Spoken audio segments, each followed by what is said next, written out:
Welcome back, college basketball fans, to Hoops HD. This is our first true regular season edition of the Woohoo! Under the Radar podcast. Yes, it Uh, is. I'm your host, Chad Sherwood. Over there, we got a puppet. Down below, we got a Stalika. How we doing, guys? Doing Do we good. have a handy? Well, we might get to him a little. We might get to him a little later. Well, this is our Under the Radar podcast, and we like to start for those that are new to the show by reminding you what it means to be under the radar. And David, can you tell everybody what it means to be under the radar, and thus on our podcast? Yeah, there are two qualifiers. One is that it can't be a team in one of the 10 regular multi-bid leagues. Like one of these leagues in particular probably won't be a multi-bid league this year, but the 10 regular multi-bid leagues, which are the Power Five, that's the SEC, ACC, Big 10, Big 12, and Pac-12, and then the multi-bid five, or whatever you want to call them, the Big East, the Atlantic 10, West Coast Conference, Mountain West, and American. Yeah.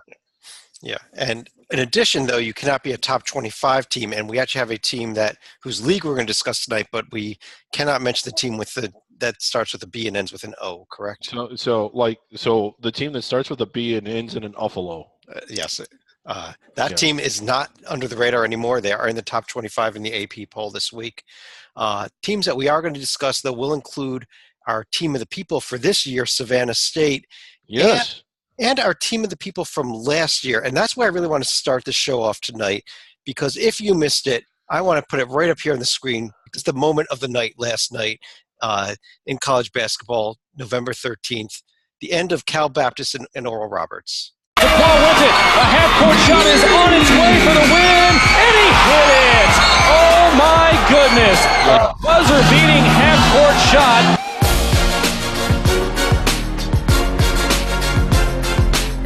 Hopefully you guys saw that. Well, here's the thing the chat isn't saying. Oral Roberts actually hit a three-point shot of their own that should have been the game winner with about 1.5 seconds left before the ensuing Cal Baptist shot. Half court, but this is Cal Baptist, last year's team of the people. Their That is first true. game at Division One level against a D1 opponent, and David, they win it on a half court three-pointer at the Yeah.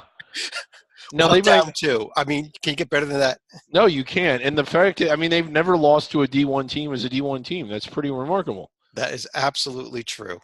And for that reason, we're going to start today Western Athletic Conference. This will be our conference of the people, our conference of the night, and they're highlighted in red. Cal Baptist. Yep. That's because they're ineligible. Unfortunately. Oh, okay. But you see there the scores from this past week, and the conference off to a decent start. But let's talk about another near miss from last night as well, David. How about the Chicago State Cougars?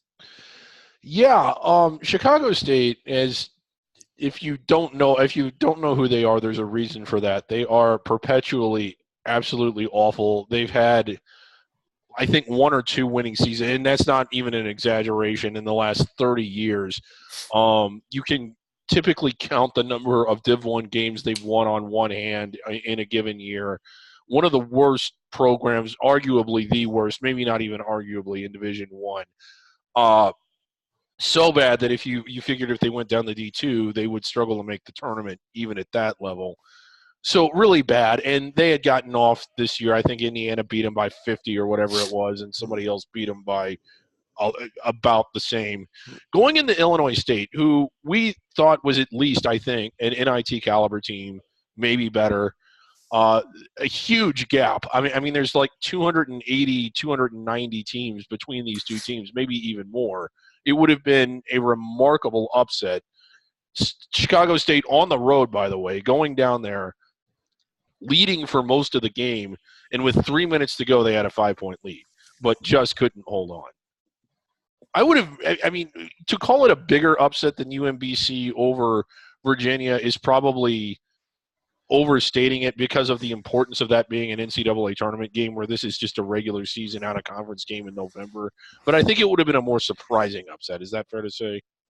I think that is fair to say. It was, I was just absolutely shocked that the Chicago State team. I did a little research. Illinois State, heading into the game, was a top 100 Ken Pom team. Since Ken Pom has been doing his ratings, which is now 16 years, Chicago State has never beaten a team ranked in his top 100. This would have been their first since Ken Pom existed top 100 win. I think that says a lot there. Yeah. Maybe the biggest win in school history, or at least in the last in this century. Yeah. For those of you that are new to the show, we do have all these rankings up here. Stalika, we've got resume-based rankings, including our own Joby Fortson's JNG ratings. We got predictive metrics, including the Ken Pom and the BPI, the Sacred on the screen here. Interesting that New Mexico State off to a real good start here in the West Coast, in the Western Athletic Conference, although not going as well for them tonight as we record this. Well, considering that game is against St. Mary's, not terribly surprising, but another team that I actually featured in today's Under the Radar game of the day is actually second place in those rankings, and that's going to be Texas Rio Grande Valley. So they did have a rare home loss against Oklahoma, or at least rare in the sense that they get to host a Power 5 team, but actually rebounded with wins against A&M Corpus Christi and Prairie View tonight. But at the end of the day, well, let's go ahead and take a look at the next week's schedule, actually, first in the Western Athletic Conference. Should be coming up on the right side of the screen there. We see the game that's going on right now tonight, as well as Seattle and Washington State tonight. Cal Baptist making a trip to Tulsa, David, though, and then a trip to Nevada. Can they keep it up at least for that first game?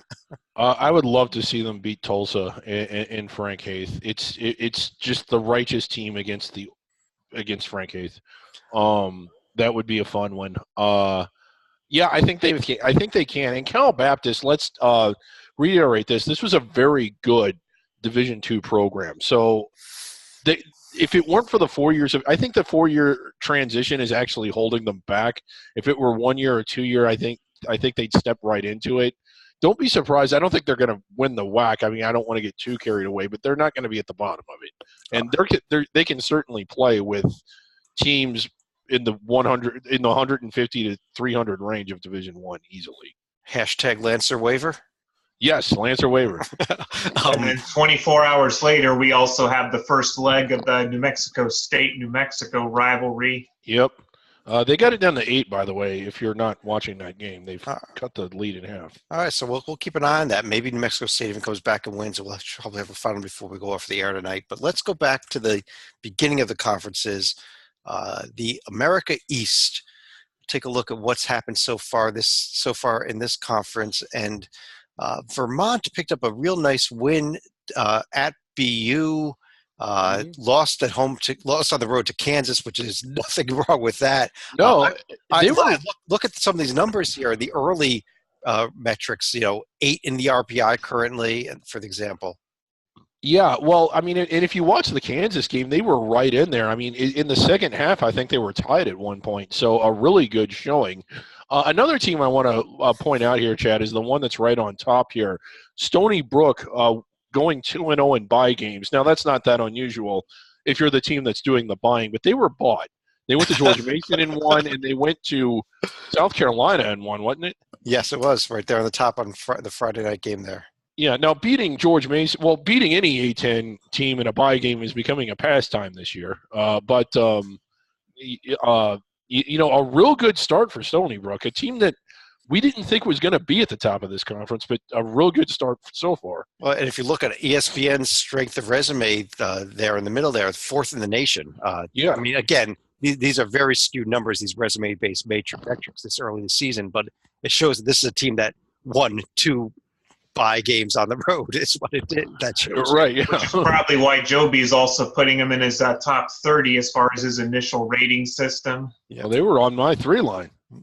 They might be on your 1 line next week. Yeah, they might. The upcoming week here on the screen for the America East, Boston University at Albany there. Vermont is at Louisville. That could be an interesting one to circle, David, actually. Yeah, Louisville really looked dominant last night against Southern, a Southern team that's going through all kinds of rebuilding issues. But didn't look all that good against Nichols in their first game and struggled to put away Bellarmine in their exhibition game. Now, Bellarmine is the number 1 ranked D2 team, so maybe that was a little more about Bellarmine being good than anything else. But Louisville needs to play well in that game or they might not win it.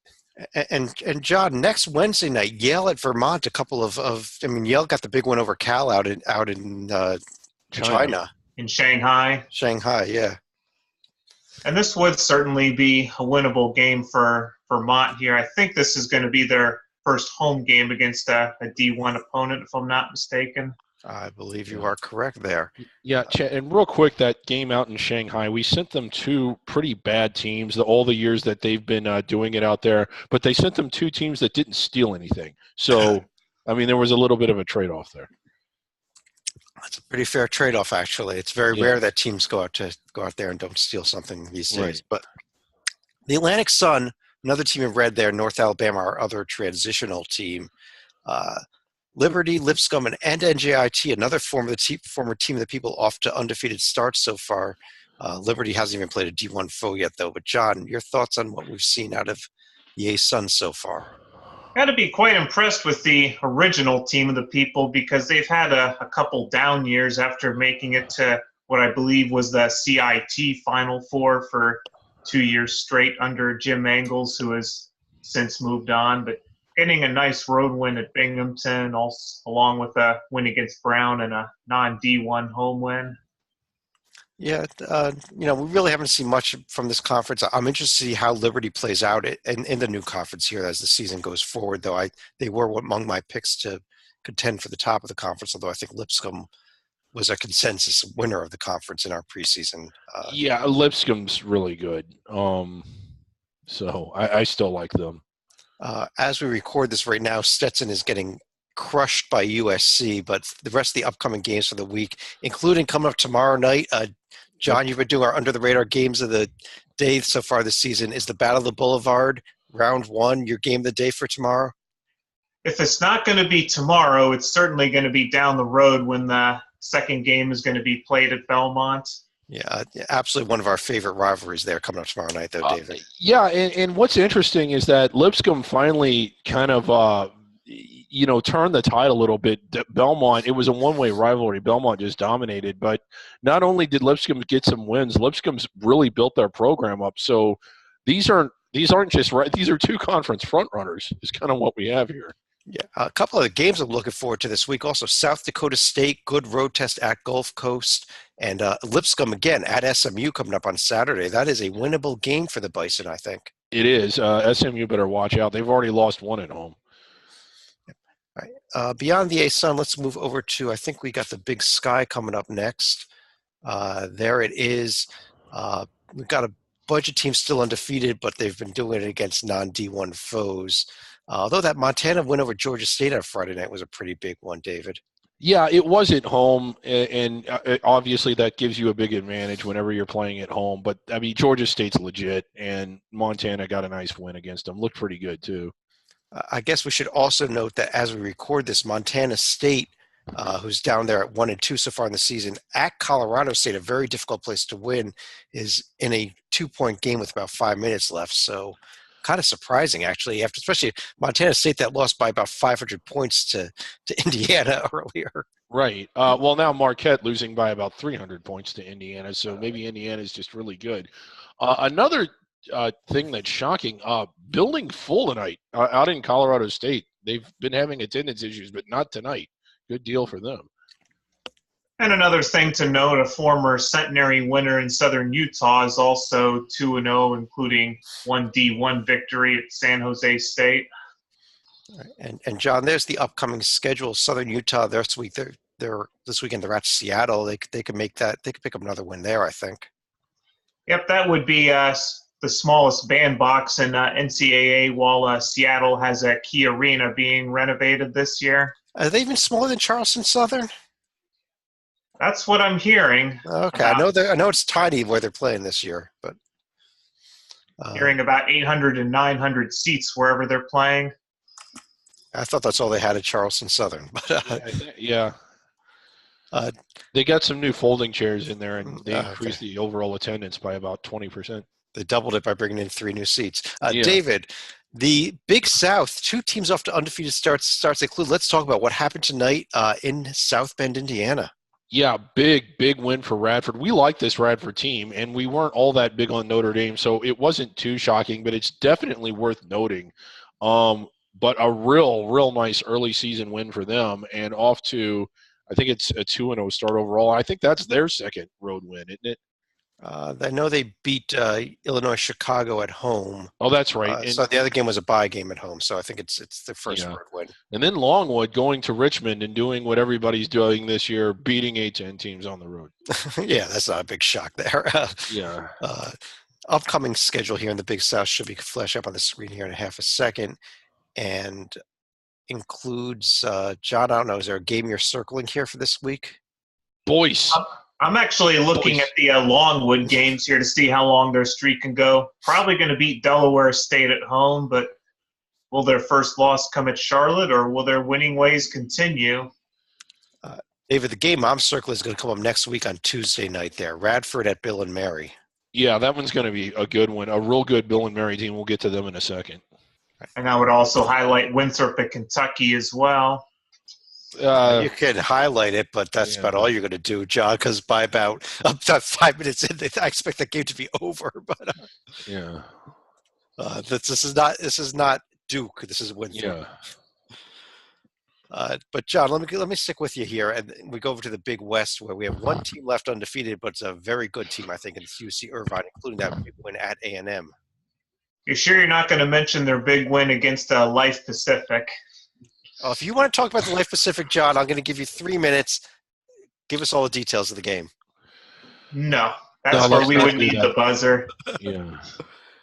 But no, certainly a big win for Irvine, who was expected in preseason to win the Big West, and they end up winning at A&M by a single point. And David, we will note that Pepperdine Northridge game was the game that was canceled with all those rough, the tough time that's going on out there in California with those fires.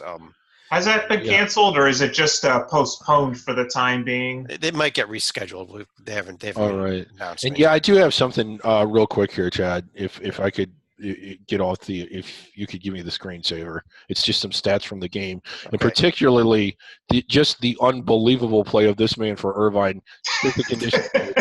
Andy David, he's with George Mason, not Irvine. Oh, well, that makes it even more amazing. I think it's more amazing that Chad's buzzer is irreparably broken. Not totally broken, is it? What are we talking about? Well, we were talking about Handy and Nurahan. I think we're talking about what's coming up next week in the Big West Conference. And among the games we see up there, well, John, anything that stands out to you? Well, I'm going to be looking ahead toward Irvine against Texas San Antonio. That's been giving teams a couple scares, but not finishing them off. It's the Texas San Antonio team that lost to St. Edwards. Yeah. Or the team that gave Oklahoma maybe 20 to 25 good minutes at home before going away. Yeah, it's Oklahoma. Come on. David. I think Irvine's going to blow through their next couple of games. They're really good. Beach going to Mississippi State, probably in over their heads a little bit. A lot. Long Beach doing what they typically do under Dan Monson, and that's scheduling crazy.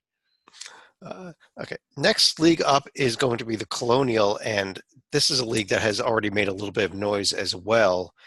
We have College of Charleston out to a 3-0 start, including a nice road win at Western Carolina. Nice win over Rhode Island as well there, David. Decisive win. I mean, they didn't just beat them. They didn't blow them out, but they were never sweating. They were comfortable all the way through. College of Charleston better than I thought. They were really good last year. We were really big on them, especially at the beginning of the year, thinking that they could get an at-large bid. They had lost some of those pieces, and while we thought they would be good, I don't think we thought they would be one of the better teams in the conference, but they are. Earl Grant just done an amazing job while at College of Charleston, and they were a mess when he got there, if you remember. They were a complete mess. Yeah. John, anything else that you've seen so far in this conference that stands out to you? We know that James Madison's 3-0, but only one of those is against a D1 foe, although it was on the road at East Carolina. And it was at the buzzer, too. Mm-hmm. Upcoming schedule in the Colonial. We've got a few games to note here. Northeastern playing Alabama. That's part of the exempt event that starts tomorrow. I think that's is that the Myrtle Beach event? I believe. One of them. I don't know. Okay. We went through all those the other day. It'll be one event in South Carolina. We'll just leave it at that. That's a really good game, though. Alabama. I think Northeastern can win that one. I agree with you. I'm also kind of circling that Charleston at Oklahoma State game at William & Mary at Notre Dame. There are some interesting games coming up here this week where the Colonial can make a lot. Probably see a lot of points scored between Citadel and James Madison on Tuesday. Yeah, the Citadel put up 130 in back-to-back games. Did you notice that? Well, they set a school record in their way, and we'll get to the SoCon in a minute here. Right? Yeah. But, oh, yeah. Okay. Well, this is the my mistake. Yeah, but Citadel is at James Madison on Tuesday night. But conference that we're definitely paying a lot of attention to this season, especially what we've seen so far, is Conference USA.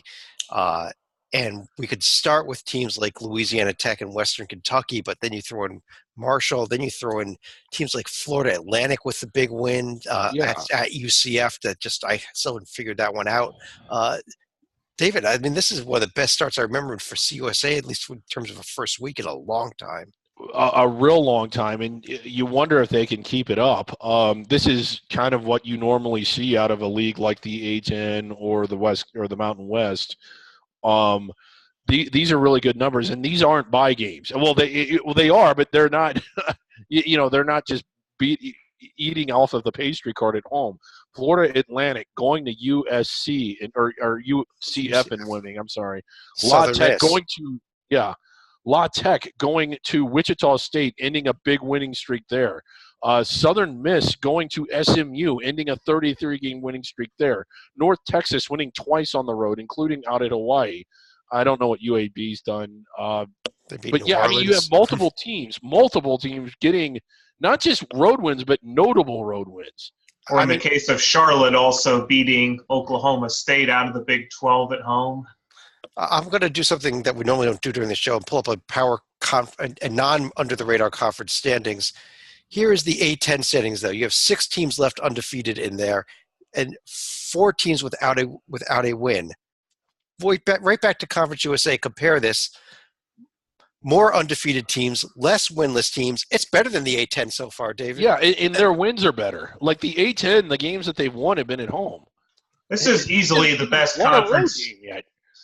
This is easily the best the Conference USA has done post-Memphis and to some extent maybe post-Cincinnati and Louisville after they left while Memphis stayed behind.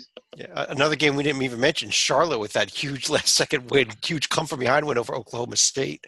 Yeah. Just another win here. So Chad, I got to pop the question here. Okay. Is this a multi-bid league?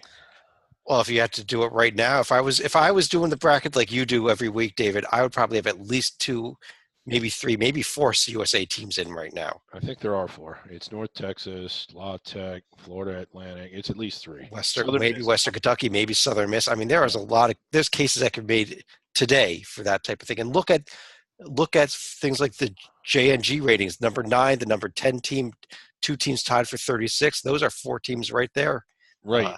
The SOR has 5 top 30 teams in it. And frankly, this is a conference that would have been highlighted off the top of the show if not for Cal Baptist making a splash in their D1 debut. Yeah. Well, I'm sure they will be our highlight conference at least once this year. But if we take a look at some of the upcoming games here, Louisiana Tech at LSU coming up on Friday. That's a good one. We've got John. I know you're circling West Alabama at UAB, but David, anything else? No, that would be Florida International and Fordham. Okay.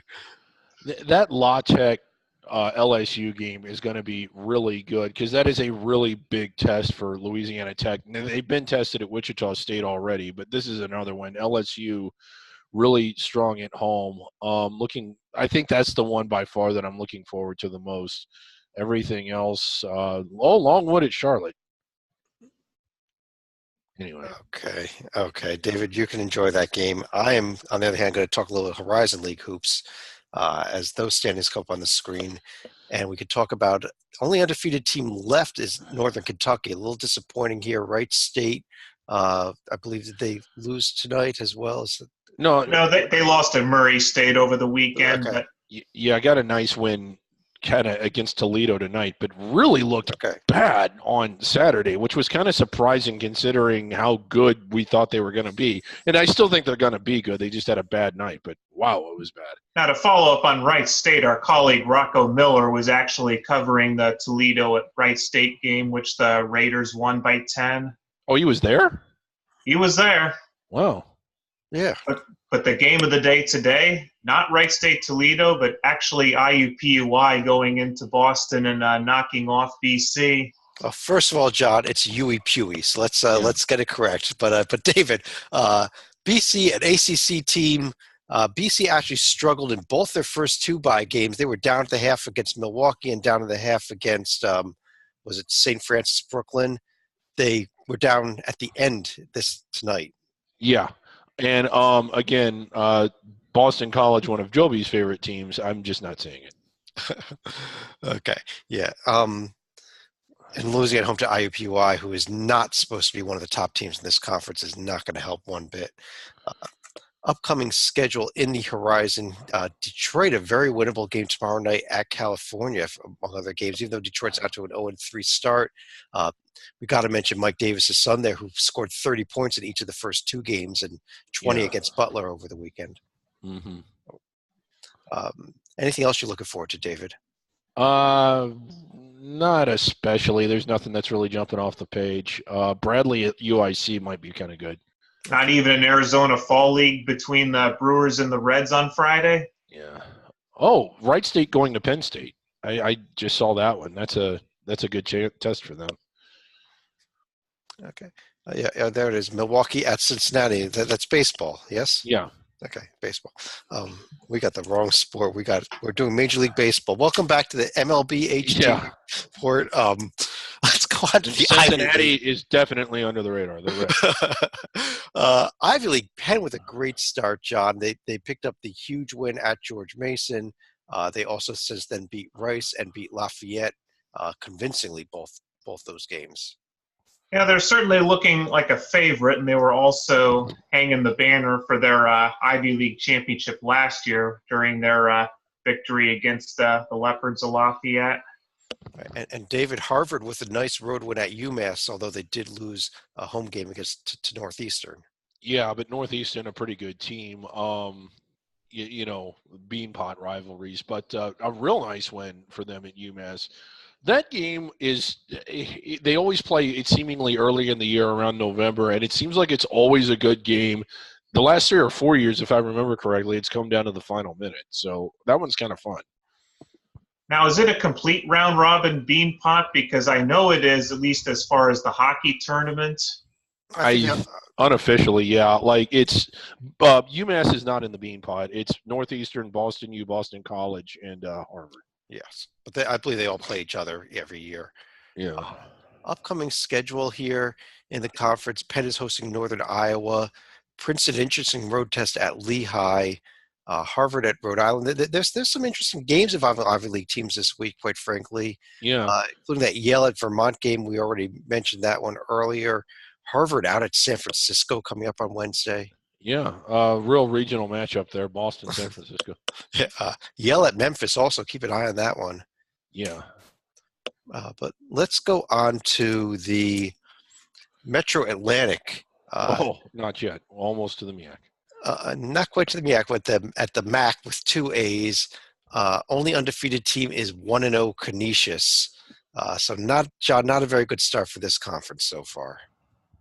Not that it was expected to be, but Canisius did actually get a pretty nice win at Bucknell, even though the Bison are going to be a little bit down compared to previous years. Yeah, Niagara picked up a home win over St. Bonaventure, but then went and lost pretty bad to Loyola Chicago, I believe, tonight. Was that tonight's game? Yeah, there it is. Yeah. David, I guess we'll go right on into the next week's schedule in the Metro Atlantic. I don't know that this is a conference that we're going to talk too much about because I just don't know that there's that type of team. This has been a real fun league in recent years. But when you get rid of Jimmy Patsos and you get rid of the rivalries might not be quite the same. Yeah, and it's the rivalry may not be the same. We don't have the stories like we had with Monmouth in past years and the like. So let's go on from the Metro Atlantic to Mid-American Conference, where we could forget about that team that's number 2 in the East there because, as you can see, they are number 25 in the AP poll. They are not technically under the radar. They're also number 1 according to ESPN's SOR. But the rest of the league, we do have a couple other teams that are undefeated. Eastern Michigan, I still think they're going to be a good team at the end of the day, David, as well. Not too good so far, though. Really bad tonight. I know they were playing Duke, but holy crap, did they get killed? Yeah, that score's not on the screen for some reason. Yeah, but Akron off to a good start. The East, it seems like it always gets off to a real good start with Akron, Kent, and, of course, Buffalo. In the upcoming week here, John, other than that team that begins with a B who's not technically under the radar, anything else that you're looking forward to? Can Eastern Michigan pull off a surprise at Rutgers on Monday? Probably not, but certainly would be worth watching. But also, how will Chicago State respond with their near win at Illinois State? Can they win at Akron? I don't know that Eastern Michigan is winning at Rutgers. I'm liking Rutgers better than I thought I would so far, but we'll see. David, here they are. Yeah. We've been waiting to talk about them. It's all yours. The Mid-Eastern Athletic Conference, right, featuring the team of the people. Of the people getting 2 straight wins, including a decisive win over Tennessee Tech the other night. They played 4 games. The first one at Texas A&M, they battled, though. I mean, they kept it. They were under 10 points multiple times in the second half before they blew it open. Georgia kind of blew them out, but a real nice bounce back to pick up 2 straight wins after 2 bad losses in bye games, or big losses, not bad losses. How about the rest of the league? I mean, Howard 3-0, all against non-D1. FAMU did have the win at Jacksonville to start the season, but their other one was against a non-D1 as well. Yep, because at this point, Florida A&M and Savannah State are the only ones that have D1 wins so far, of which. So what you're saying is Savannah State is tied for first place in the conference. Yes, that is correct. And look at the number 1 there in the tempo column under the KenPom ratings. Savannah State, incredibly fun team to watch. Yeah, they are. We're going to save the Tigers. Even if for reasons that make absolutely 0 sense, they're not going to be a D1 team next season. Yeah, and 0 sense. Upcoming week here in the conference is now showing on the screen there, and Savannah State's at Kent State on Tuesday. I think that's they got Gardner-Webb at home on Friday as well. Yeah, that's going to be a tough one. Big one there. Yeah, I don't know. Maybe if we see 1 win by a MEAC team against non-D1 foes, against D1 foes, I mean, it'll be a success for the week on this conference. But probably so. All right, Missouri Valley Conference. This is a conference, David, that I've been disappointed in so far. Yeah, I mean, we were kind of expecting big things out of Loyola Chicago losing the home opener. Illinois State, I know that they played Buffalo, who's ranked in the top 25, and at Kentucky. So while they lost 2 games to ranked teams, we're still kind of expecting a little more out of them. That's Southern Illinois. Southern Illinois, yeah, I'm sorry. Illinois State struggling to get by Chicago State the other night, like we said at the top of the show. So, yeah, nobody really out of the gate fast here. And the loss to Belmont also there by Illinois State. So it's, you look at Bradley, though, Sleek, I think you like Bradley how to get to the season. They're off to a 3-0 start. Yeah, I had them as one of 4 contenders as far as the Missouri Valley, but then again, every team within the state of Illinois should at least have a little bit of a shot. But then again, none of their wins have been too noteworthy yet. How about the one tonight, though, beating Jacksonville State by 11? We like this Jack State team a little bit. like them at least as far as contending in the Ohio Valley, but not as far as NCAA at large. Like Oh, we're no, talking about. not that good, but I still think it's a notable win. It's a quality win. It's going to be I think it could be a top 100 win by the end of the day. But in fact, I think the best performance of the week might have been Evansville's close call at Xavier. Yeah, gaudy performance by them. Speaking of Evansville, they'll be hosting Texas Southern this week. Loyola Chicago gets Richmond in the first game, I believe, of their tournament there. Bradley gets SMU as well. David, anything else you're looking forward to here? No, you hit all the big ones. Okay. Then let's move on. Let's go to what's up next? How about one of our favorite conferences here at Hoops HD? The Northeast Conference. And we've got a smattering of D1 wins already. Yeah, we do. This is a little bit more than normal for this conference early in the season, I think. LIU Brooklyn off to the 3-0 start. They beat Fairfield. Who else did they beat? They beat Brown, and didn't they beat somebody in opening day? No, Don D1 folk probably. Yeah, it was done. Okay, this is a conference that gets really good once we do get into conference season, though. It's fun. Yeah. All these small arenas in the Northeast, it's great. Upcoming week in the Northeast Conference. Brooklyn out at San Francisco this weekend. What else did we see here? Then at Milwaukee. Wagner Fairfield, kind of a fun matchup. It's we just play I think they need to go to a 30-game conference schedule for them. I think we alluded to it earlier as well, but also NJIT and Wagner may be worth watching. Ohio Valley Conference. Belmont and Murray, these have, other than Jacksonville State the last couple of years, these two teams have been the conference. Yeah. They are out to both undefeated starts. We already mentioned that Belmont's got the Battle of the Boulevard coming up this week. But, David, anything else you've seen out of this conference besides the two of them? Not really. I mean, at least no one that's really jumping off the page. Murray State with the one win over Wright State, but it was really, really impressive. By 19 points. Yeah. Belmont blowing out Middle Tennessee, who I know lost a lot, including their coach, but still, I mean, a really big statement win for them. No one else really has done no one's done anything. The Eastern Kentucky is the only team that's won it all. Right. Yeah, I think this was the last conference to actually pick up a D1 win overall. So it's just not good. But Belmont and Murray off to good starts, though. Despite what the rest of the conference is doing. There's the upcoming schedule for the week. Murray hosting Spalding. Isn't that the tennis ball company, Stalika? It's a NAI. That's a horrible name. God. I don't know why we're having a tennis ball company going up to Murray State when you need some racing gear. Well, that's okay. Belmont is playing Trevecca Nazarene, David. So I have spent quite a bit of time in Louisville, and I know what Spalding is. I did not know they played basketball. Let's go on to another league then. How about the Patriot League? BU and Colgate, everybody already has a loss, but everybody has a win. So, I guess we all against D1. So yeah, Bucknell getting the nice road win. Boston U kind of got the big win to open the season. Like that kind of surprised us a little bit against Northeastern and looked pretty good since then. So American, got the win to open the year and then really hung in with Providence, I think it was. And Holy Cross also had a couple of root canal losses, but their loss to Michigan, they were a lot more competitive against Michigan than Villanova was tonight. I'm wrong. Who did American? Was it Kansas that American played? American lost to Northwestern. Northwestern. Okay, they hung in. Well, it was one of those three teams. They hung in there. I don't remember one. But upcoming schedule, the Patriots should be flashing up on the screen here. And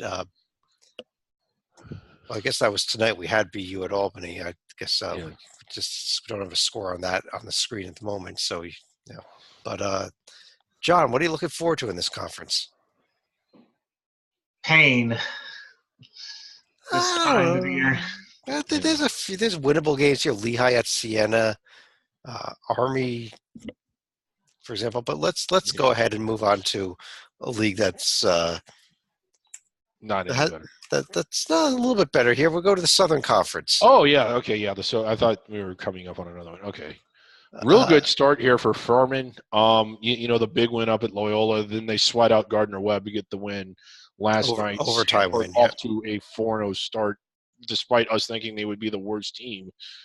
The Citadel with 2 non-Div 1 wins where they put off 130-plus in back-to-back games. How about Wofford? I really like this Wofford team. Yeah, just there, Citadel 148 points against Mid-Atlantic Christian. That was a school record for a team that scores a lot of points historically. That was very impressive.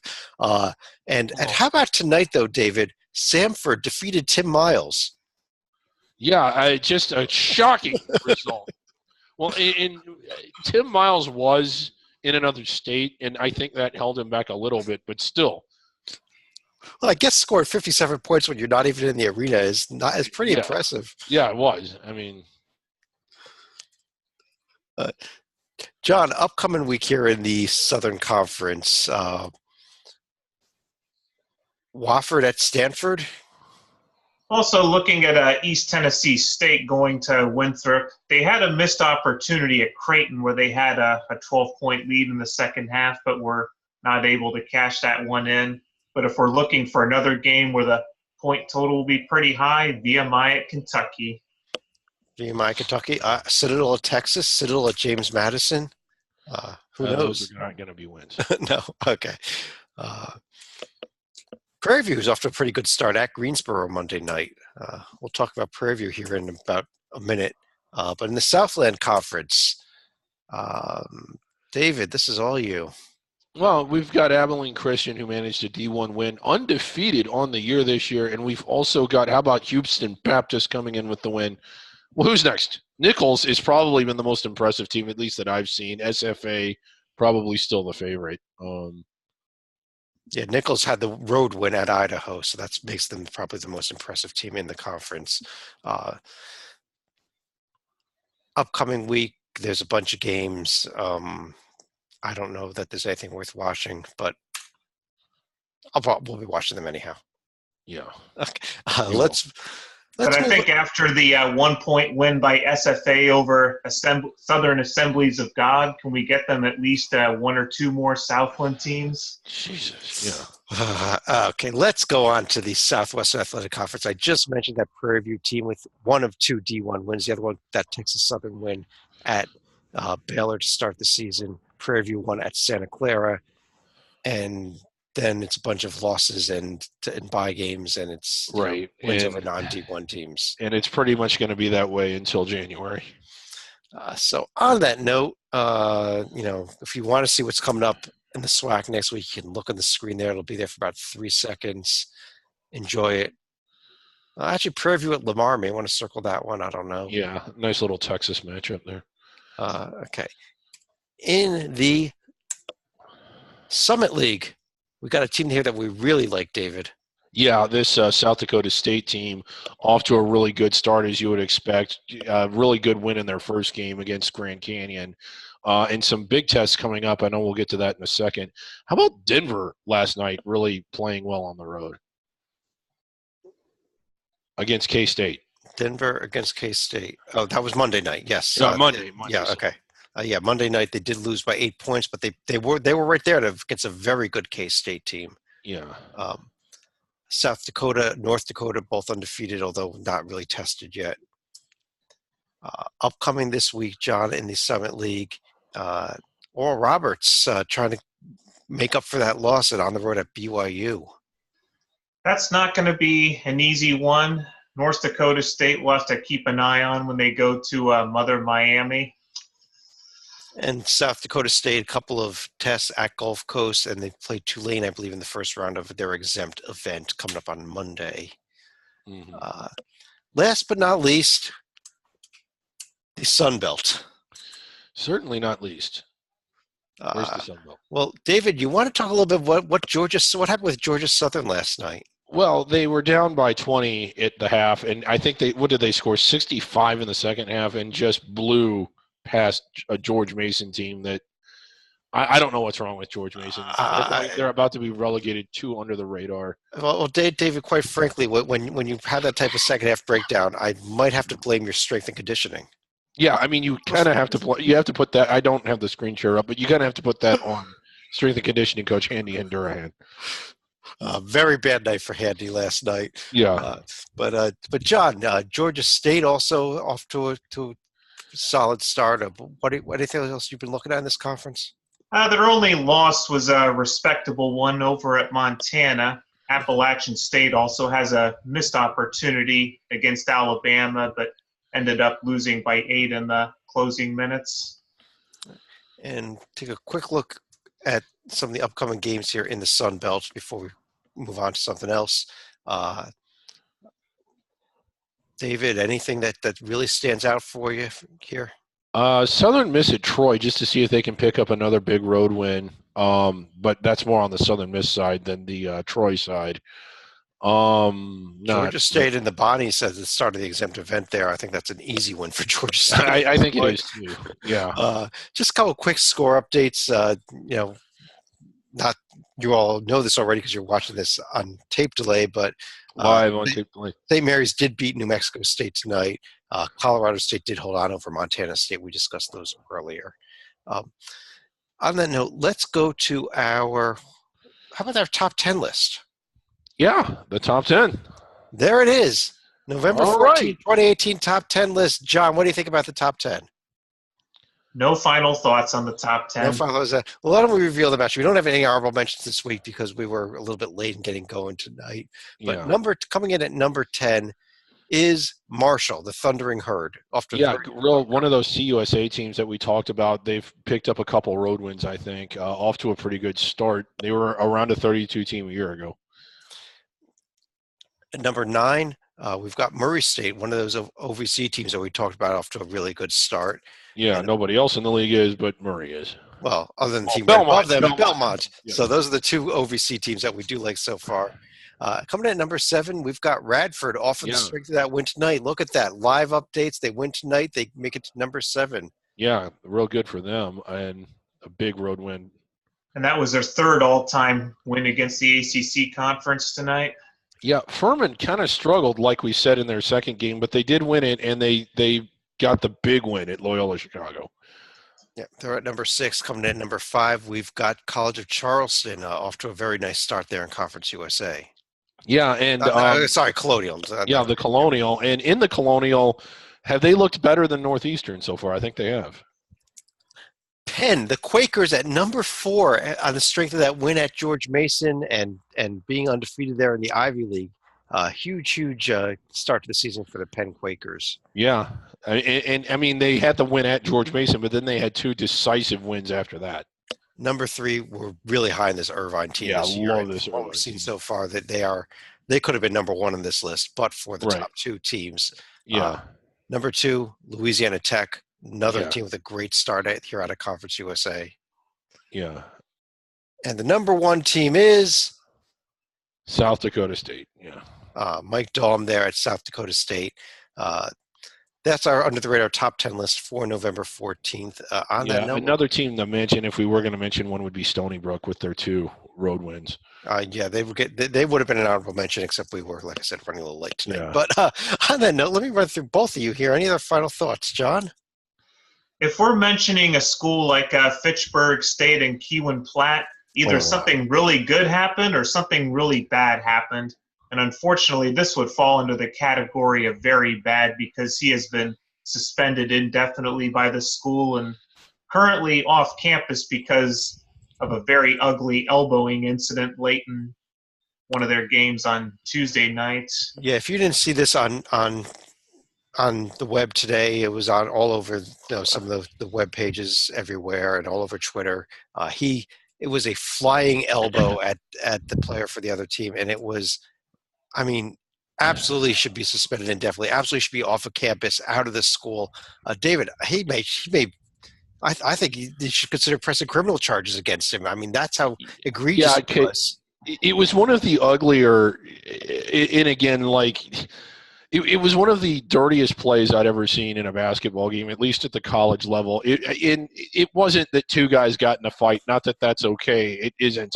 But you can understand how in the heat of the moment that would happen. This was, if you watched it, a calculated, vicious premeditated. Yeah. against a defenseless player. Really, he was in the process of shooting. Well, he'd actually already shot the ball. It was out of his hand, and he just came running at him with a high elbow, and it was but if I understand from what I've read, he's been kicked off the team and kicked out of school. Good riddance. Yeah. Any other final thoughts from you, David? No, our buddy Kyle Lamb's been having a rough time. We won't get into the specifics, but get well, Kyle. Yes, get well, Kyle. Our thoughts are with you. We'll put it that way. But on that note, then, on behalf of John Sleeka over there, David Griggs down there, I'm Chad Sherwood. Thanks for joining us for another Under the Radar podcast. We'll be back next week. And remember, the most important thing this year, we got to save the Tigers. Yeah, we got to save the Tigers. Savannah State, we are with you. You belong in D1. You should be in D1. Don't let them throw you out. Right. Thanks for joining us, everyone, and we'll talk to you again real soon.